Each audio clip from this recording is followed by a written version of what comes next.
Bonjour à vous, aujourd'hui je vais vous parler d'un thème qui me tient à cœur, la gestion des émotions dans les cures minceurs.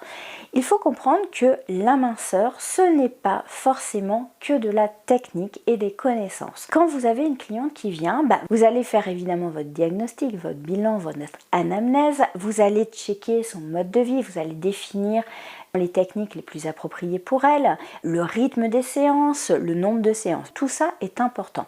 Mais des fois, les cures ne réussissent pas et vous ne savez pas pourquoi, parce que vous avez pourtant bien pris en compte le mode de vie de votre cliente.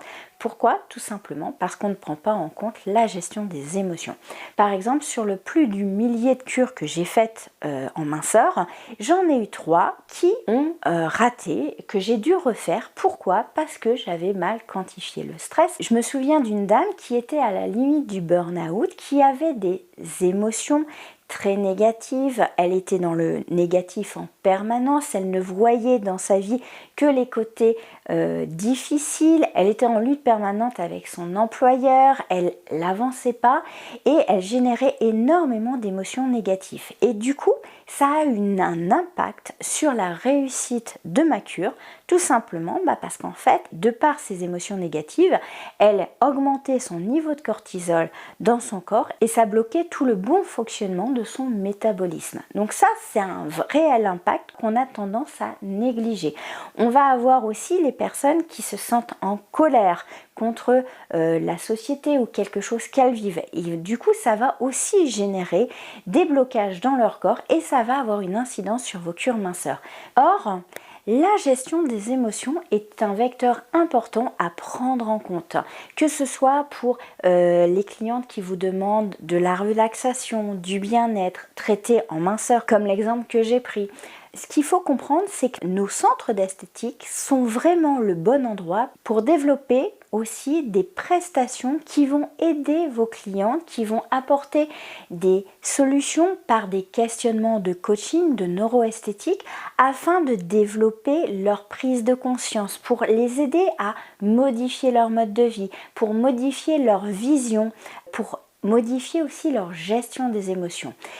À l'heure actuelle, il faut comprendre que le métier évolue, que vous n'êtes plus entre guillemets qu'une dépoileuse ou une esthéticienne qui fait de l'esthétique du paraître, mais on est dans l'esthétique de l'être. Notre cliente, elle demande ça. Pourquoi? Parce qu'en fait, l'Institut, le centre de soins, il est un lieu intime, il est un lieu de confiance. Elle se livre à vous. Pourquoi? Parce que vous ne les jugez pas.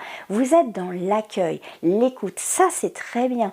Mais apportez justement ces prestations complémentaires qui vont vous permettre d'aller plus loin, de proposer un accompagnement différent, où vous allez leur poser des questions, où elles vont prendre conscience de choses qui va pouvoir leur redonner du pouvoir sur la gestion émotionnelle, sur ce qu'elles vivent au quotidien, pour les aider à se motiver dans la vie. Vous avez un réel pouvoir grâce à ce développement de ces nouvelles prestations et ce nouveau domaine de compétences qui est la neuroesthétique. Par exemple, j'avais une cliente en fait qui ne supportait plus de prendre de l'âge. Elle avait 76 ans. Son âge, le chiffre en lui-même, en fait, ça l'impactait, ça a impacté son image d'elle-même, son amour d'elle-même. Donc on a fait des exercices, je lui ai demandé de mettre des choses en application, de faire un petit exercice, un petit jeu, comment les autres la percevaient, et en fait ça l'a radicalement changé.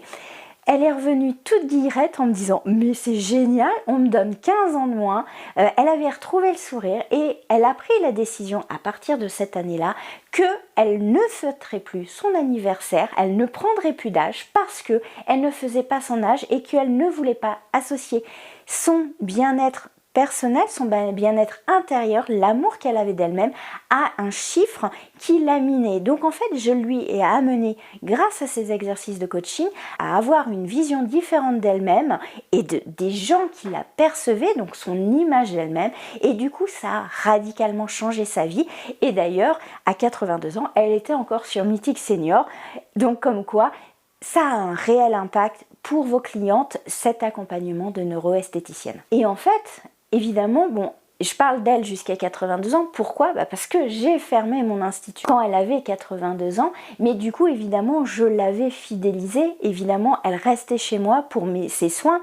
Et elle était heureuse de venir. Et on travaillait régulièrement sur d'autres problématiques qu'elle avait. Ce que je veux dire, c'est que votre métier évolue, vous avez plein d'opportunités qui s'ouvrent à vous et le métier de coaching de neuroesthétique est un développement futur pour votre entreprise si vous voulez amener des prestations complémentaires et qui vont transformer la vie de vos clients. C'est un véritable atout. Si vous voulez en savoir plus, je vous invite à lire le livre blanc que j'ai créé pour vous expliquer le développement de ce nouveau métier dans votre centre d'esthétique. Je vous dis à très vite et je vous souhaite une très belle journée.